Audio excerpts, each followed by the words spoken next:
La parole de Dieu nous déclare qu'à la croix, notre vieil homme a été crucifié avec Christ. Un seul est mort pour tous. Par conséquent, tous sont morts en lui, afin que ceux qui vivent ne vivent plus pour eux-mêmes, mais pour lui. Mais qu'est-il arrivé? Nous avons mis de côté un peu notre ancienne nature et nous essayons de lui faire une place dans la nouvelle création. Mais Dieu dit non, et l'homme se bute contre cette sainte intransigeance. Du point de vue de Dieu, l'histoire de la race s'est terminée au calvaire. Ce jour-là, c'est comme si Dieu avait écrit fin et passé à autre chose. Depuis lors, tous ses intérêts gravitent autour de la nouvelle création.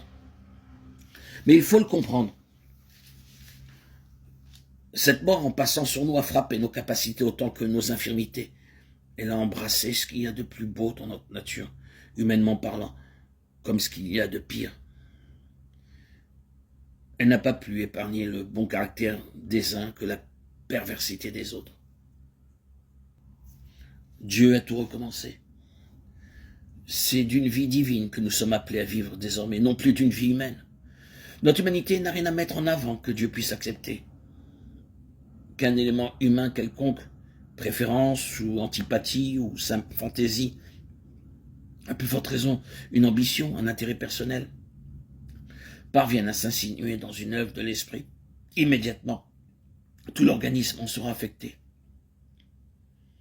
C'est toujours l'homme, dans ce qu'il apporte de lui-même, qui frappe de paralysie l'œuvre de Dieu.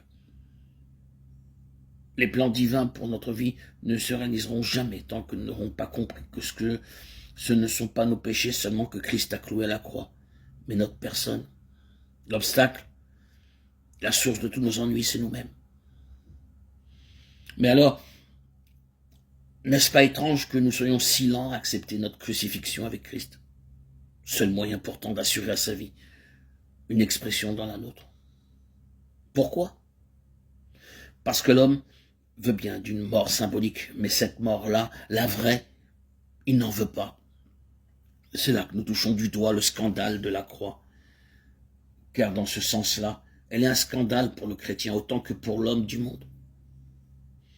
C'est ici peut-être que nous touchons la cause la plus profonde. Satan est jeté dehors par la croix. Car que sont le monde et la chair sinon des armes entre les mains de Satan? C'est grâce au monde et à la chair que la hiérarchie satanique perpétue son emprise sur les hommes et que Satan continue à régner en maître sur toute l'ancienne création. Or, en approchant de la croix, Christ a dit « Maintenant, le prince de ce monde va être jeté dehors. » Considérant rétrospectivement l'œuvre du calvaire, Paul plus tard dira que par la croix, Christ a dépouillé les dominations et les autorités, et en triomphant d'elles, les a victorieusement données en spectacle. Il ne faut donc pas être surpris si la grande hiérarchie vaincue met tout en œuvre pour neutraliser les effets de la croix et frustrer le Seigneur Jésus des fruits de sa victoire. Elle y travaille de diverses manières. Grâce à ces insinuations, le message de la croix est présenté sous de toute autre couleur.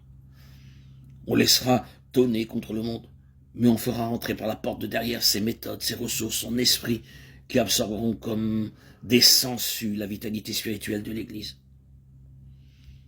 Pour créer de la tension et provoquer des schismes, on stimulera les énergies charnelles, la vie propre, le vieil Adam. Ainsi le ciment de la grâce et de l'amour fraternel se désagrégera peu à peu.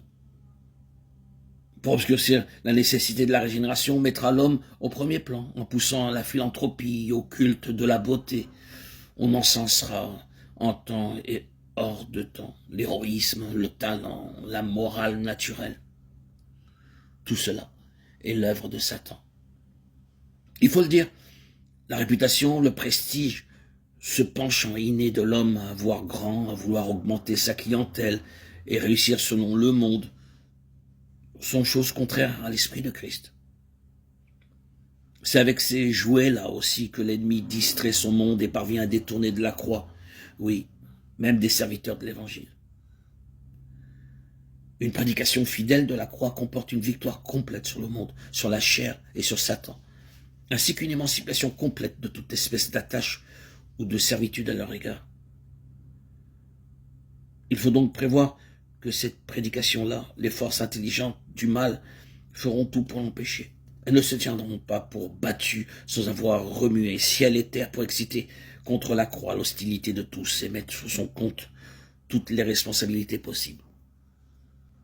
La vie divine dans sa plénitude, l'expérience de la victoire, la collaboration effective avec celui qui est assis sur le trône, l'honneur de réaliser avec lui ses plans éternels seront nôtres dans la mesure, mais dans la mesure seulement où nous lierons notre cause à celle de la croix, en nous identifiant sans réserve avec le sens profond que la parole de Dieu lui donne.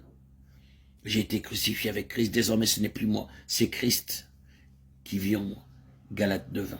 Ils l'ont vaincu à cause du sang de l'agneau, à cause de la parole de leur témoignage, et ils n'ont pas aimé leur vie, mais ils l'ont exposé à la mort.